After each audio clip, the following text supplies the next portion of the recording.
Sí, claro. Bienvenidos a todos. Mi nombre es Cristina Páramo y agradecemos su paciencia. Como ya lo comentó Jorge, hubo unos problemas con el tiempo. El tiempo cambió el fin pasado para México. Pero de todos modos, por respeto a los participantes que ya están aquí dentro, vamos a seguir con la dinámica. Para quienes no nos conocen, somos el grupo TUCNOR. Llevamos más de 150 años en el mercado y estamos presentes en más de 70 países. Si no nos conocen, nosotros en lo que nos enfocamos es en certificaciones de empresas en sistemas de gestión de calidad. Si quieres, podemos pasar a la otra, Jorge. Sí, Gracias. Tenemos varias unidades de negocios dentro de TUF. Y básicamente nos focalizamos en lo que es calidad ambiental, gestión energética, seguridad y salud ocupacional. Pero en este webinar lo que vamos a enfocarnos más es en el área de seguridad alimentaria con Jorge como especialista en el tema. bien. Entonces, mi currículum lo pueden encontrar muy fácilmente en Google, en cualquier otro lugar, así que no perdamos tiempo y vamos directamente a el webinar en sí. Va a ser aproximadamente 30 minutos, después vamos a tener alguna posibilidad de hacer preguntas y por un tiempito y allí seguimos viendo todo lo que necesiten. Entonces, voy a recordarle un poquito qué es FISMA. ¿Qué debo cumplir para exportar a USA de acuerdo a FISMA? La Ley de Modernización de la Inocuidad de los Alimentos se promulgó el 4 de enero del 2011. Es decir, Estados Unidos promulga una ley y después pasan cierta cantidad de años para que todos los componentes de esa ley se tengan que cumplir. Esta ley le permitió a la Administración de Alimentos y Medicamentos de Estados Unidos, con lo que todos la conocemos como FDA, enfocarse en la prevención de los problemas de inocuidad alimentaria. Es decir, es una ley proactiva, se enfoca en los procesos. ¿Qué nos trae esto? Antes de esta ley, nosotros nos manejábamos cuando producíamos algún producto, sencillamente tomábamos análisis del producto terminado, veíamos que esos análisis estaban correctos, y entonces decíamos que nuestro proceso estaba bien y decíamos que el producto estaba bien. La nueva ley cambia, la nueva ley lo que le importa es el proceso, es decir, yo quiero saber, como FDA, cuál es el proceso que realiza la persona para producir, para envasar o para empaquetar o almacenar un producto. Y entonces, de allí que solamente los análisis finales nos van a servir como una verificación de la validación. Es decir, en una palabra, lo que hoy se revisa es el proceso que nosotros hacemos. Y esto nos cambió, nos revolucionó todo nuestro sistema. De allí que quiere decir que la ley es proactiva, porque al estar el proceso bien, seguramente que nuestro producto va a estar bien. Entonces, cambiamos de una ley que era reactiva, que era reaccionar ante los problemas cuando estos se presentaban, a una ley proactiva, que es yo veo cómo producen y de esta manera veo si van a tener un problema o nunca lo van a tener. Entonces, ¿por qué FISMA? Bueno, FISMA fue una respuesta a 48 millones de personas en los Estados Unidos se enfermaban, 128.000 son hospitalizadas y 3.000 mueren por año. Al lado de los datos que tenemos hoy de coronavirus, esto parece insignificante. Algunos se puede preguntar, ¿y por esto hay tantos cambios? Bueno, en el momento que esto se produjo, realmente son cifras que eran muy importantes y siguen siendo importantes, opacadas tal vez por la enormidad de la pandemia que estamos viviendo. Entonces, esta carga es una carga importante para la salud pública, 128.000 hospitalizaciones, y se pueden prevenir en gran medida. Por ello se realizó este cambio, que es el mayor cambio en la historia de prevención de enfermedades transmitidas por alimentos. Entonces, el Congreso de Estados Unidos promulgó FISMA en respuesta a cambios dramáticos en el sistema alimentario global y en nuestra comprensión de las enfermedades transmitidas por los alimentos y sus consecuencias. Entonces, FISMA se enfoca, como comenté al principio, en la prevención de los problemas relacionados con la inocuidad de los alimentos y abarca todo el sistema alimenticio. Así que es muy probable que los que estamos en la industria de los alimentos, no importa el paso del proceso en el cual estemos ubicados, seguramente vamos a tener que cumplir con FISMA. Entonces, la FDA finalizó, ya vamos a ver cuándo, ya vamos a ver que todas tienen más de 3 años, 7 reglas principales que veremos a continuación para implementar FISMA, que es la ley madre que engloba todas estas, reconociendo que garantizar la seguridad del suministro de alimentos es una responsabilidad compartida entre muchos puntos diferentes en la cadena de suministro global de alimentos, tanto para humanos como animales. Y las reglas de la Food Safety Modernization Act están diseñadas para establecer acciones específicas y claras que deben tomarse en cada uno de esos puntos de la cadena alimentaria para evitar la contaminación. Entonces, hay 7 reglas fundamentales de FISMA. Las 2 primeras, que son controles preventivos para alimentos para animales y para humanos, que es de septiembre 10 del 2015, entró en vigencia plena en septiembre del 2018, es decir, 3 años después. En noviembre 13 del 2015 se promulgaron la Produce Safety, es decir, la Ley de Seguridad de Producto Agrícola, el Foreign Supplier Verification Program, que es la ley del programa de verificación de proveedores extranjeros, que es la que más nos ocupa en la tarde de hoy, y la certificación de tercera parte. También tenemos que ya están en vigencia, obviamente, desde noviembre del 2018. Y tenemos en el 2016 2 leyes, una en abril y otra en mayo, de transporte sanitario que les puede competir a ustedes porque sí se aplica en transporte sanitario por camión, y la de adulteración intencional que ya empezó a regir desde mayo del 2019. Es decir, que estas 7 reglas fundamentales, que son la base de FISMA, están todas en vigencia y en completa actividad. Entonces, veamos estas reglas una por una. La primera regla es la de buenas prácticas de manufactura y controles preventivos basados en los riesgos para alimentos para el consumo humano, que es la más conocida.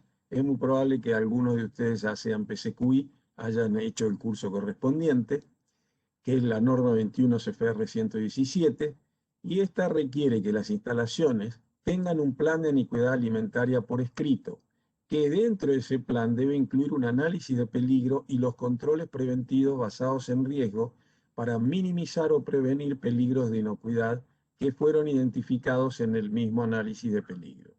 Tienen que tener un programa de cadena de suministro y un plan de retiro de productos. Todo esto los va a llevar a poder hacer un Food Safety Program, que es lo que realmente necesitan, un programa de seguridad alimentaria.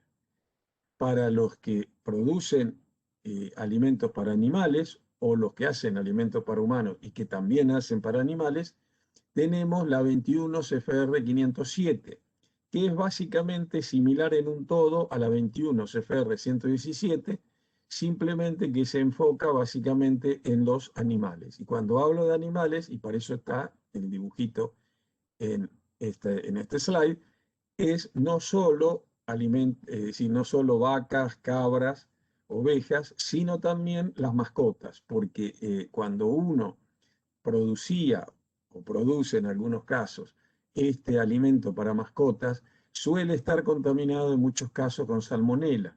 Entonces, los pequeños o los mayores que le dan a veces al perrito o al gatito, ponen en la mano el alimento y se lo dan para que los animalitos, las mascotas, lo ingieran, esa mano queda contaminada y si nosotros nos la llevamos a la boca o a la cara o tomamos un alimento y lo ingerimos también, nos contagiamos con salmonela. Hay muchísimos casos comprobados de esto y entonces de allí que se tomó en consecuencia esta ley.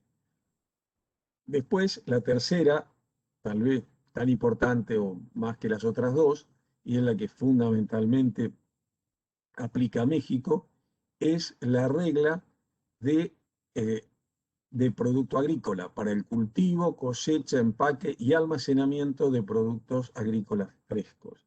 Es la norma 21 CFR 112.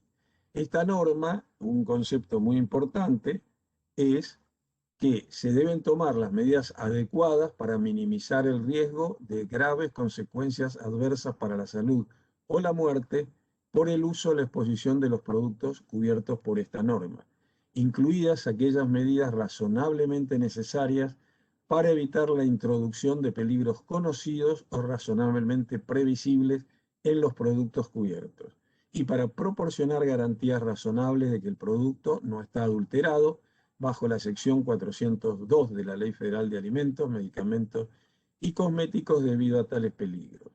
Algo que para cumplir esta ley nos pide la misma es que por lo menos una persona de la granja haya cumplido, que haya cumplimentado con el curso de la PCA sobre productos agrícolas frescos. Y es fundamental también tener un Food Safety Program de esto. Mucha gente ignora eso y no tiene un Food Safety Program. Pero sin embargo, cuando nosotros vamos a ver la 21 CFR 1500, que es la verificación de proveedores extranjeros, veremos que no solo mira la 602, la 402 y la 403. También hay que cumplir con las secciones 418 y 419, que son las que nos llevan a hacer un programa, en el caso de la 418 para producto industrializado y en el caso de la 419 para producto agrícola. Entonces, precisamente la cuarta regla es la que acabo de hablar, que es la norma sobre los programas de verificación de proveedores extranjeros, que la deben cumplir los importadores de alimentos de Estados Unidos y requiere que estos importadores lleven a cabo ciertas actividades basadas en los riesgos del alimento a importar para verificar que los alimentos importados en los Estados Unidos fueron producidos de manera que estén en cumplimiento con las normas de inocuidad estadounidense aplicables, es decir, que cumplan básicamente con FISMA y con otras normas que ya veremos también, que FISMA en ningún caso las dejó de lado. FISMA se agrega a todas las normas que teníamos nosotros con anterioridad. El exportador debe demostrar qué produce, o sea, que, es decir, el que debe cumplir la norma es el importador, pero el exportador debe demostrar que produce cada uno de los alimentos de conformidad con las secciones 402, como comenté antes, respecto a la adulteración intencional y no intencional. Esto es fundamental, es decir, que tiene que cumplir con la 21 CFR 117, que eran los famosos PCQI que hacían el programa, el hazard especial y toda esa historia, pero también tiene que tener un programa de defensa de los alimentos para evitar la adulteración intencional, porque la sección 402 habla exactamente de esas dos posibilidades. Y además la 403W, que es con respecto al etiquetado de alimentos humanos en el caso de que haya alergeno. Pero, como dije hace unos instantes, debe cumplir con la 418 y 419. Es decir, la 418 es para productos industrializados, el Food Safety Program, y la 419 tienen que cumplir con el estándar de los productos agrícolas, que ambos se refieren a los programas de seguridad alimentaria que deben ser realizados, en el primer caso por los PCQI correspondientes, y en el segundo caso de las 419 por la persona encargada que ha realizado el famoso curso de la PCA que comenté hace unos instantes. Sin esa, además, hay que hacer una auditoría que debe ser llevada a cabo por un auditor especial Y si no está esta auditoría que debe el auditor comprobar que está hecho todo lo que mencioné anteriormente, el alimento seguramente va a ser rechazado por la aduana de Estados Unidos.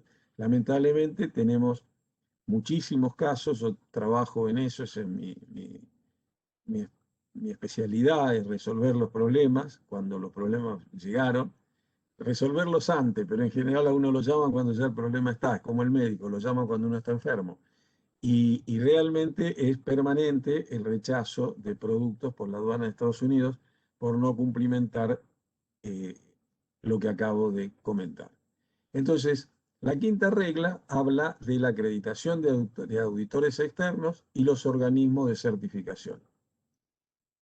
Establece que el importador ingrese a un programa voluntario de importadores calificados de la FDA. Es decir, que esta regla, para ser aplicada, el importador de Estados Unidos tiene que primero ingresar a ese programa. Para ingresar a ese programa hay una serie de condiciones y no hay realmente muchos importadores que estén en el programa. En general, el 95% o un poquito más de los importadores están alcanzados por el programa anterior de Foreign Supplier Verification Program, es decir, la 21.1.500, ¿no? Entonces, ciertos cuerpos de certificación acreditados le realizan al exportador una auditoría de tercera parte y le emiten un certificado de aprobación de inocuidad de los alimentos para uso de humanos o animales que ellos producen. Esto le da una ventaja enorme al exportador y al importador, ya que el producto entra sin ninguna traba en Estados Unidos. Pero la FDA se atribuye el poder de hacer una auditoría a posterior. Es decir, esta auditoría de tercera parte sirve como llave para abrir la puerta, pero después para quedarse adentro de la puerta, la FDA hace una auditoría propia y constata si la auditoría hecha por el cuerpo de certificación es consecuente con todo lo que piden las normas de Estados Unidos. Y la sexta regla, como comenté, que le aplica fundamentalmente le implica a todo Estados Unidos internamente, le implica a Canadá, pero México también porque transporta mucho por camión, es la norma de transporte sanitario de alimentos para consumo humano o animal.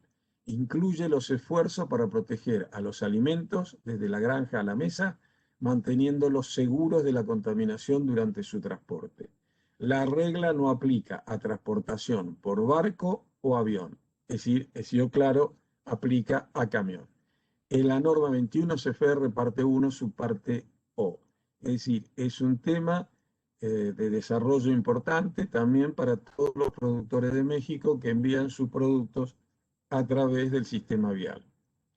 Y la séptima regla, la más nuevita, la que en general nadie cumple, porque están todos acostumbrados a trabajar con Food Defense pensando en que el agresor es un agresor externo, cuando en realidad esta ley lo que mira es el agresor interno, es decir, el que está dentro de la fábrica, el que puede ser un trabajador, puede ser un visitante aprobado, puede ser un vendedor, pero siempre dentro de la fábrica y que conoce los mecanismos de la fábrica, por eso es distinto a todo lo que hemos visto, y es la regla de defensa de los alimentos, que se llama Estrategia de Mitigación para proteger a los alimentos de la contaminación intencional y conocida como la ER Rule. Es decir, la ley no se llama de defensa de los alimentos, se llama Estrategia de Mitigación para proteger a los alimentos de la contaminación intencional. Pretende prevenir la adulteración intencional con el objetivo de causar un daño a la salud pública en gran escala. Se incluye la prevención de actos de terrorismo que tengan como objetivo el suministro de alimentos y se toma en consideración el atacante interno, cosa que otras leyes no tomaban en consideración. La norma es la 21 CFR 121.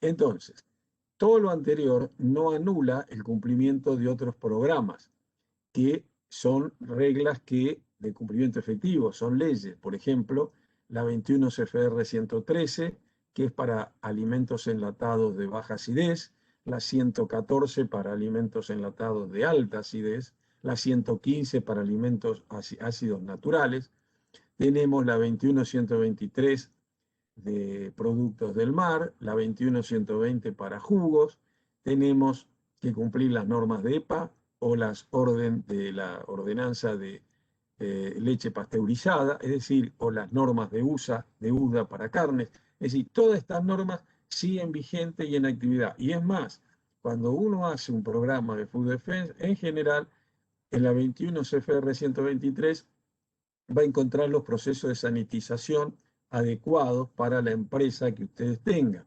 Cuando tengan que mirar cómo son las calibraciones de los instrumentos de medición, seguramente lo van a encontrar en la norma 21 CFR 113. Es decir, las reglas de Estados Unidos son siempre una conjunción, es una suma de todos. Es decir, la última regla, que sería, por ejemplo, la 21.117, pide cosas que no explica. ¿Por qué? Porque están explicadas en la 21.120, en la 21.123, en la 21.113. Entonces uno tiene que conocer todo ese paquete de normas para poder llevar adelante con éxito lo necesario. Entonces, FISMA se aplica a empresas de Estados Unidos y del extranjero por igual. Es decir, no tenemos ninguna posibilidad de decir que esta es una norma limitatoria, una norma contra el comercio. No podemos decirlo en ningún momento porque todas las personas que producen alimentos dentro de Estados Unidos tienen que cumplirla en su totalidad. Entonces no hay ningún tipo de discriminación. Hay excepciones, sí, basados en el tipo de producto, el riesgo del producto, tamaño de la empresa, volumen de venta y otros factores. El primer paso es cumplir con la regulación que se corresponda con el producto que la empresa coseche, produzca, empaque o almacene y exporte a Estados Unidos. Y lo primero que tenemos que hacer en nuestra empresa es ver cuál de todas las regulaciones tengo que cumplir. De allí que se debe primero verificar si el producto se encuentra dentro de las regulaciones 21 CFR 117, que es la de controles preventivos de alimentos para humanos, de la 112, que es de producción agrícola, o de 21 CFR 107, si yo envío producto que también va a ser usado para alimentar animales. Y el 21, CFR 121, de adulteración intencional, lo tienen que cumplir un gran universo, un universo que hoy incluso tenía otras normas. Es decir, el 21 CFR 121 va para frigoríficos, va para productos de jugo, va para productores de mariscos. Es decir, para esas normas que vimos en la filmina anterior, se le aplica básicamente a todas, con las excepciones que la misma ley otorga, el 21 CFR 121 de adulteración intencional. Entonces, ¿cómo empezamos a cumplir con FISMA? Una vez que han determinado ustedes qué regulación o regulaciones la empresa debe cumplimentar, es tiempo de preparar a los correspondientes PCQI, o sea, a esos individuos calificados en controles preventivos de productos para humanos o animales, o al responsable de la producción agropecuaria. Es decir, yo produzco avocado, lo saco, lo guardo, no le hago nada y lo mando para Estados Unidos, entonces voy a aplicar la 21112, tengo que solamente tener un responsable de la producción agropecuaria. Ahora, yo saco ese avocado, lo mando a un acopiador, el acopiador le puede hacer lo que sea, lavarlo, ponerle una cera o cualquier tipo de esa cosa, ya tengo que aplicar entonces la 21117, el acopiador, y tienen que cumplir la 21112 todas las personas que le han vendido al acopiador ese avocado. Entonces, para ello, el primer paso que tienen que hacer es realizar todos los cursos requeridos por la FDA para cada una de las normas mencionadas. Es decir, la FDA exige siempre en todas, y lo ha exigido desde que sacó la primera norma, que es la de carnes, que la sacó la USDA, en realidad, ¿no es cierto? La FDA tomó el control de esto en el 2011.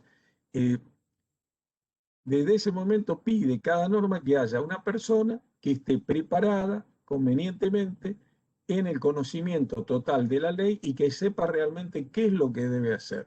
No que la lea la ley y tome la determinación que quiera. No, tiene que ser alguien que esté preparado consecuentemente. Es decir, que conozca el preámbulo, que conozca la ley, que conozca las reglamentaciones de la ley. Y eso se da en los cursos oficiales que la FDA acepta y toma. Bien, una vez que la empresa tenga los PCQI necesarios, en el caso de FISMA es a través de los cursos de la FCPCA o de la PCA, TIUBENOR México da todos los cursos para todas las leyes, no solo la de FISMA, sino para las anteriores también. Entonces, una vez que la empresa tenga esos PCQI y que tenga la persona capacitada, estos van a ser los encargados de realizar el programa de seguridad alimentaria para cada uno de los productos que se exportan. Este programa que la empresa hace va a ser controlado e inspeccionado por la FDA a través de los FSBP. Es decir, con la ley 21.1500 de verificación de proveedores extranjeros, que el importador está obligado a cumplir, pero que el exportador también. El importador puede tener un FSBP genérico para un producto, pero no tiene el FSBP particular para la granja de Pedro o Pablo, del que fuese, o para la fábrica de Luis o María. Entonces, la fábrica de Luis y María o la granja de Pedro y Pablo tienen que tener su FSBP que cumpla y que le permita demostrar que su producto está de acuerdo a las normas que pide el gobierno de Estados Unidos. Entonces, además de todo esto, la novedad, digamos, más importante, es que las empresas deben de tener preparado y en ejecución el plan de defensa de los alimentos contra la contaminación intencional. Para ello es necesario cumplir con lo que pide la norma 21 CFR 121 sobre entrenamientos. En este caso, esta norma tiene una variante con respecto a todas las normas anteriores de cumplimiento obligatorio. Esta norma va calificando a los Food Defense Qualified Individuals, es decir, a los individuos calificados en defensa de los alimentos, de a pedacitos. Hay que cumplir con el análisis de vulnerabilidades, con la estrategia de mitigación, con la posibilidad de armar el plan de seguridad alimentaria, el manejo de sus componentes y el reanálisis. Son todos cursos separados, son todos conocimientos separados, y una empresa puede tener varias personas, cada uno entrenado solamente en una parte y entre todos hacer el gran plan. Para ello se deben de realizar cada uno de los entrenamientos requeridos y aprobados por la FDA. Podemos tener diferentes individuos, cada uno calificado en un proceso diferente, como comenté, que están aquí abajo puestos en inglés, pero son los que arriba los tengo en castellano para cuando vean la grabación. Entonces, ¿cuál es el propósito de la regla FSBP? El propósito de la regla FSBP básico que no está escrito es permitirle a la FDA tener un control multitudinario de productos que llegan a Estados Unidos. ¿Por qué? Porque el FSBP, cuando yo hago una auditoría de una empresa y le otorgo el certificado FSBP, eso está todo compacto en un PDF. Entonces, cuando la empresa exporta a Estados Unidos, ese PDF se le tiene que mandar al importador. Y lo único que hace la FDA, de golpe, mira al importador, dice, uy, esto lo está importando Goya, por ejemplo, y entonces le dice a Goya, en las próximas 2 horas, mándame el PDF del chimichurri de la salsa picante que estás trayendo. Y tiene 2 horas para mandar eso. Y si no lo manda dentro de las 2 horas y pide una excepción, a lo sumo puede tener hasta el día siguiente a la mañana. Un FSP, que sería lo que el FSBP, valga el juego de palabras, ¿no? O sea, la verificación de proveedores se basa en el programa de seguridad alimentaria, y un programa de seguridad alimentaria lleva varios meses para realizarlo. Entonces, no hay forma de, si no está hecho, de poder entregarlo. Ahí es cuando la FDA le dice al exportador, señor, usted tiene varias posibilidades. Dejar que el producto se decomise, llevárselo de vuelta o reexportarlo a un tercer país. Y a su vez se gana la condecoración de control permanente de la FDA, con lo cual se le va a hacer muy difícil poder seguir mandando productos, por lo menos en el corto y mediano plazo. Entonces, esa es la realidad. Ahora vamos a ver lo que dicen las normas. El propósito de la regla de FSBP es asegurar que los proveedores extranjeros de alimentos para humanos y animales que se consumirán en los Estados Unidos cumplan con producir alimentos utilizando procesos y procedimientos que proporcionen al menos el mismo nivel de protección de la salud pública que se requiere en las reglas de la FDA para controles preventivos basados en riesgos o productos agrícolas seguros, a menos que se exima específicamente. Es decir, como dije, hay excepciones. Si una granja exporta menos de $25.000 por año, o sea, $2.000 por mes, por ejemplo, está exenta. De esta manera, producir los alimentos de conformidad con las secciones 402 con respecto a las dos adulteraciones, la 403 con respecto al etiquetado, la 418, que es el programa de seguridad alimentaria, o la 419, que es el estándar de productos agrícolas, que se refieren a los programas de seguridad alimentaria que deben ser realizados por las personas capacitadas. Es decir, cuando uno va a hacer un FSBP, que es lo que necesita el importador para poder introducir ese producto del exportador dentro de Estados Unidos, el exportador tiene que tener realizado esto, lo tiene que tener. Mientras no se lo pidan, mientras pase la aduana, maravilloso.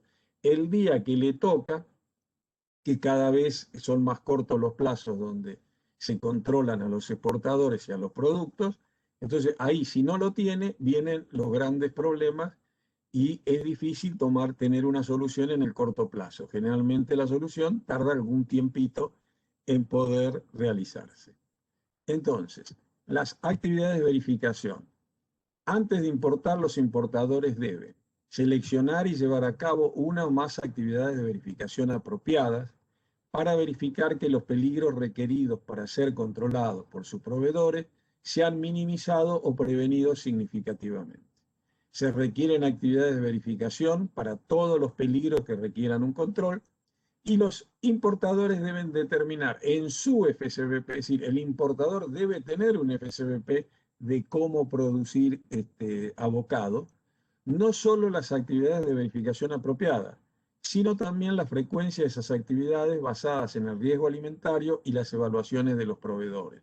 Es decir, si un importador de Estados Unidos está trayendo queso fresco con un gran problema de listeria, con un gran problema de Clostridium botulinum, puede decir cada vez que sale el producto, yo quiero que haya una auditoría realizada. Puede. Generalmente en ese tipo de producto que yo he comentado se pide una auditoría por mes o cada 15 días, dependiendo de la cantidad. Si el exportador exporta un camión cada 6 meses, no le van a pedir una auditoría cada 15 días, pero si el exportador manda 2 camiones por día, seguramente que en la semana o cada 15 días va a tener que recibir al auditor correspondiente. Entonces, los importadores en el FSBP deben evaluar el desempeño de cada proveedor extranjero, incluyendo los procesos y procedimientos para garantizar la inocuidad de los alimentos. Es decir, que el importador tiene que garantizar que los procesos y procedimientos del exportador sean correctos. La determinación de las actividades apropiadas de verificación de proveedores extranjeros. Y aquí la FDA nos alienta en la pandemia para evitar las auditorías presenciales, varias cosas que las vamos a ver, y nos adelanta sobre el uso de blockchain. Es el sistema que ya está en vigencia para lo que son hojas verdes, blandas, y ya empezaron con el abocado también. No puedo expandirme en este tema porque nos llevaría por lo menos 2 horas para explicar exactamente cómo es el sistema blockchain.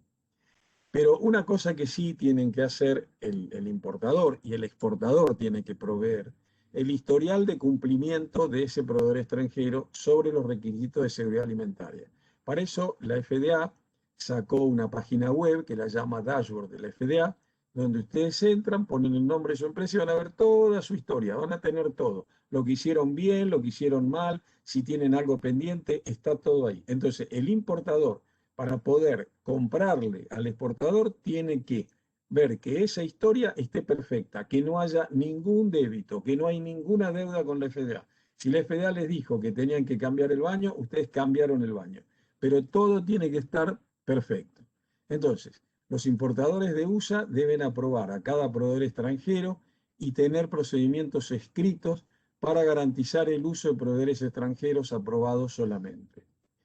Y una reevaluación de los resultados de un proveedor extranjero y el riesgo que supone un alimento cada vez que se encuentre un nuevo riesgo o se produzca algún cambio o al menos cada 3 años. Por ejemplo, en Argentina un producto típico de exportación es la yerba mate y hace muy poco en un estudio de la Clínica Mayo se encontró que tiene productos cancerígenos fruto del ahumado. Entonces, bueno, la FDA lo que hizo es tomó la yerba como producto y toma la infusión mate, que es cuando se hace una extracción acuosa, llamémoslo, pues se toma con una bombilla, no sé si ustedes lo conocen, y obviamente no hay productos cancerígenos en el mate, o sea, en el líquido. Sí lo hay en el producto. Entonces, si yo quisiera hacer, como se hace en Estados Unidos, por ejemplo, muffin de yerba, bueno, no podría legalmente, si se hacen, no podría porque la yerba no debería entrar hasta evitar ese problema. La yerba entra igual porque cuando uno exporta un pallet o 2 pallets dentro de un contenedor con muchos otros productos, todavía la FDA no ha logrado tener una simplificación para que nosotros, para que la FDA pueda verificar exactamente si hay 10 productos distintos en ese contenedor o en ese camión, pueda verificar la presencia de los 10. Por ahora no, pero sí con el blockchain lo va a hacer y esto no creo que pase de fin de año.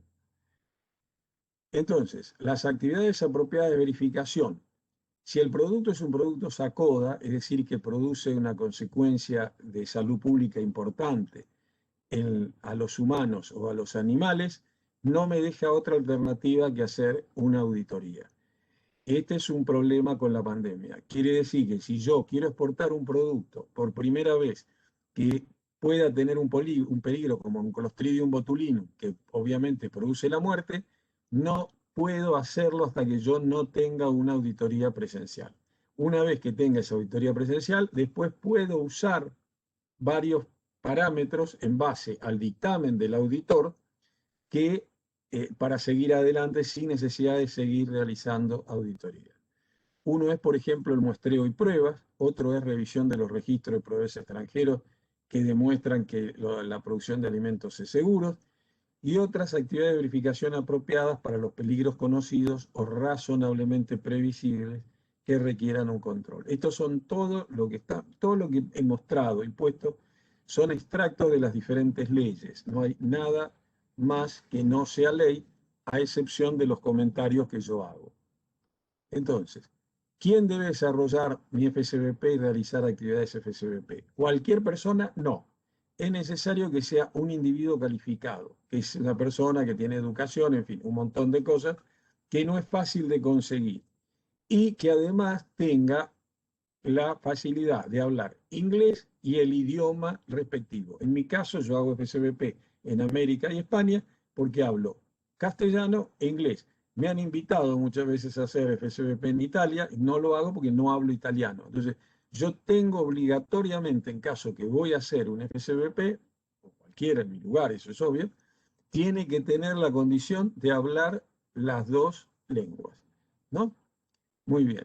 Y tiene que tener una experiencia técnica obtenida a través de la educación, la formación, la experiencia, una combinación. Tiene que asegurar que conoce todas las leyes de Estados Unidos. Para eso tiene que ser lead instructor de por lo menos 4 o 5 leyes, porque, vuelvo a insistir, las leyes no son compartimentos estancos, tienen interacción con otras leyes anteriores, y entonces es necesario y fundamental que la persona que va a hacer la auditoría tenga el conocimiento amplio de todas estas normas. Entonces, la FDA responsabiliza al importador de cumplir con todos los requisitos de esta regla FCBP.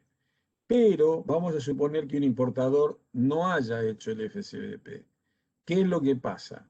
Pasa que el producto queda detenido en la aduana. Entonces, si bien el importador va a tener un tirón de orejas, el problema lo va a tener el exportador. Veamos cómo sigue la historia, veamos que no lo paren en la aduana, que vaya adelante y quede detenido en el depósito, que en el depósito del importador.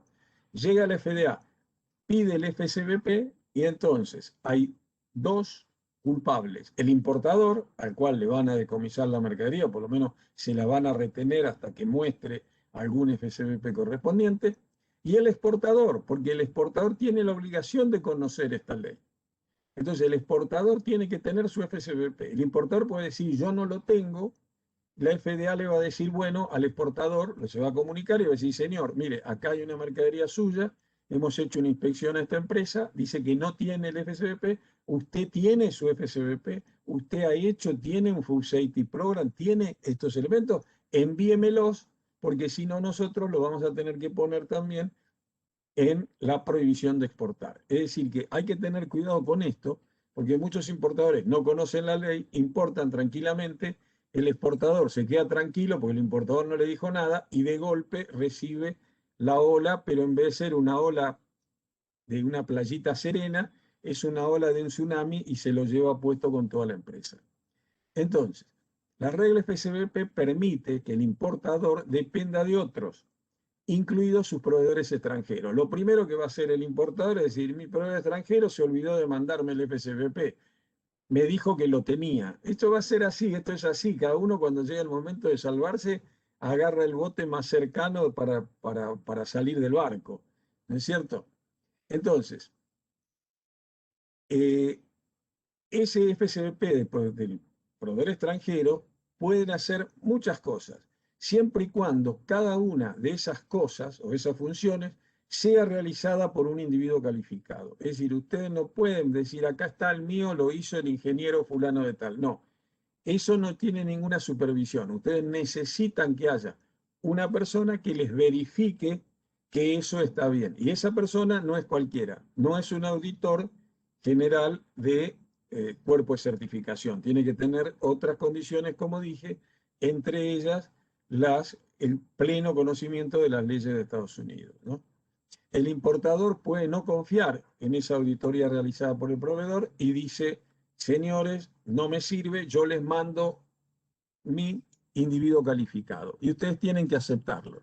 Es decir, que lo primero que tienen que hacer antes de gastar un peso o gastar nada es preguntarle a su cliente si les va a mandar un auditor calificado, si les va a mandar un auditor calificado, que lo único que tienen que hacer es esperar que pase esta persona, y si no les va a mandar el auditor calificado, entonces sí, no se olviden que ustedes son responsables, tienen que buscar un auditor calificado y tienen que hacer el famoso SBP.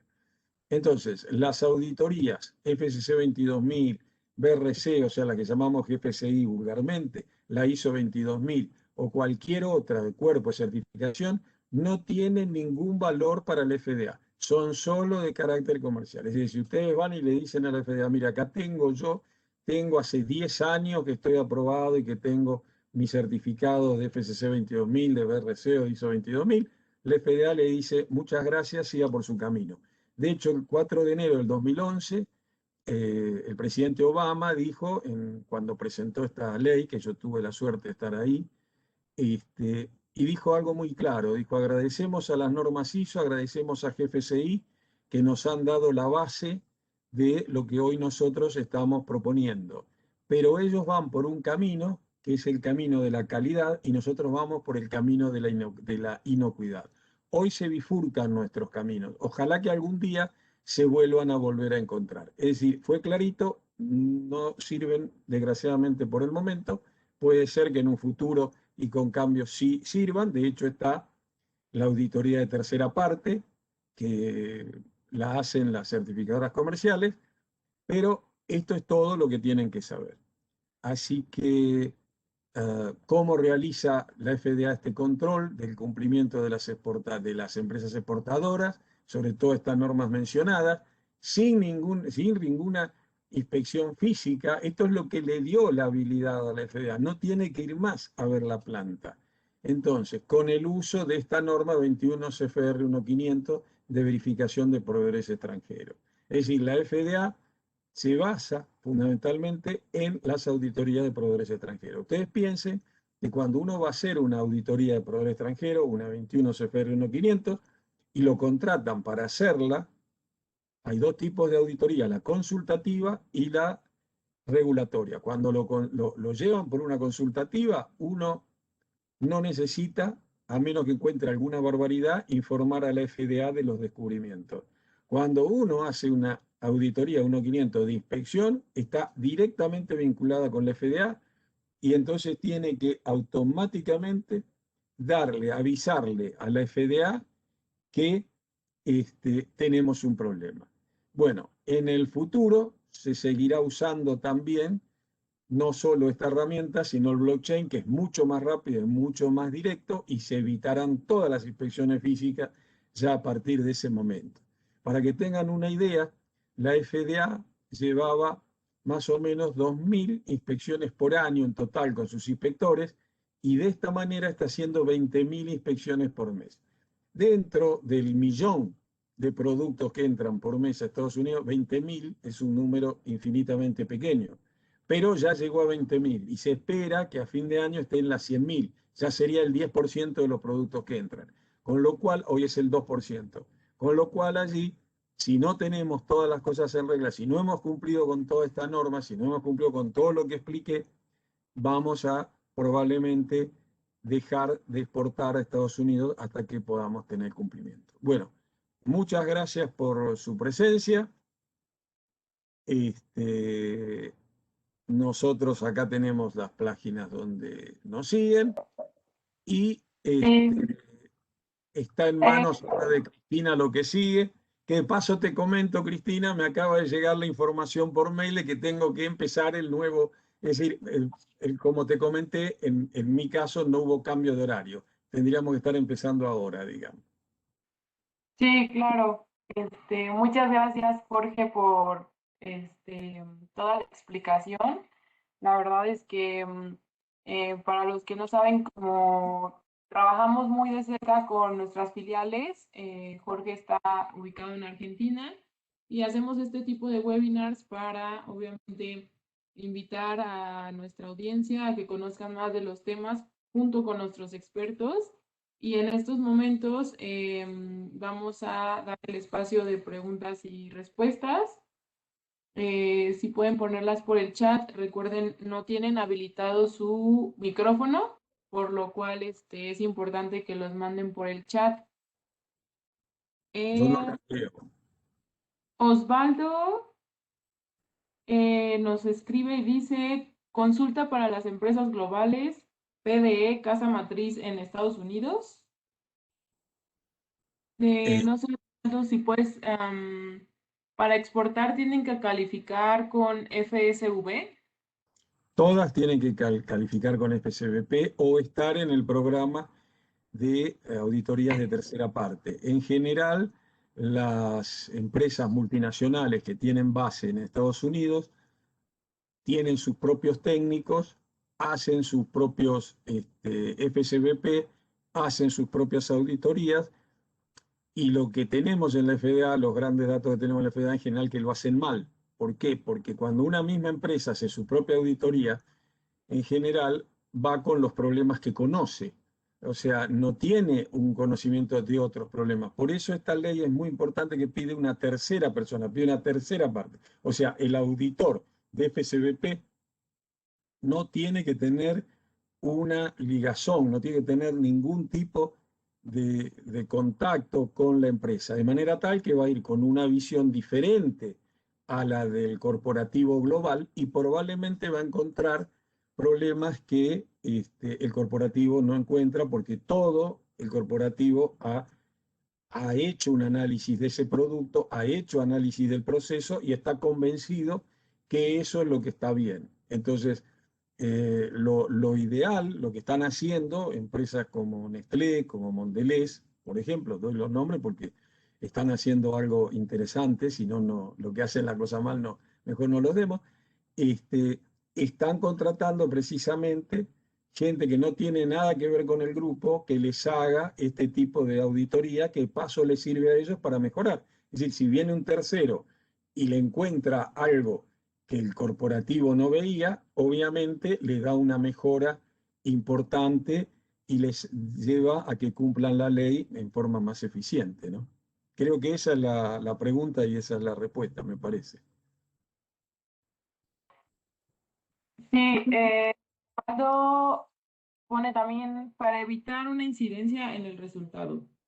Entonces, Claro, para evitar una incidencia de resultado es esto, que venga un tercero, una persona que obviamente tenga conocimiento del producto, ¿no? Tiene que buscar a alguien que conozca el producto, pero que no tenga nada que ver con el corporativo, y entonces le va a buscar y tal vez va a estar todo bien, es muy probable que esté todo bien, pero le puede encontrar algunas cosas que están mal. En general, los casos grandes, no voy a nombrar los corporativos, porque son corporativos muy grandes, en algún caso yo he tenido que hacer alguna auditoría y le encontré errores que no habían visto hasta ese momento, porque bueno, no habían visto, son visiones, ¿no? Cada uno ve la vida de acuerdo al color de los lentes que tiene puesto, como dice un amigo mío. Así que esta es la realidad y esto es lo que vemos.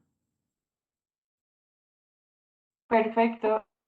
No sé, Jorge, si se pasó el slide con la invitación al curso que vas a dictar para que puedan. Llegó tarde, llegó cuando terminamos, pero bueno, te dije, hubo un problema de cambio de horario, ¿no? Eso lo vi.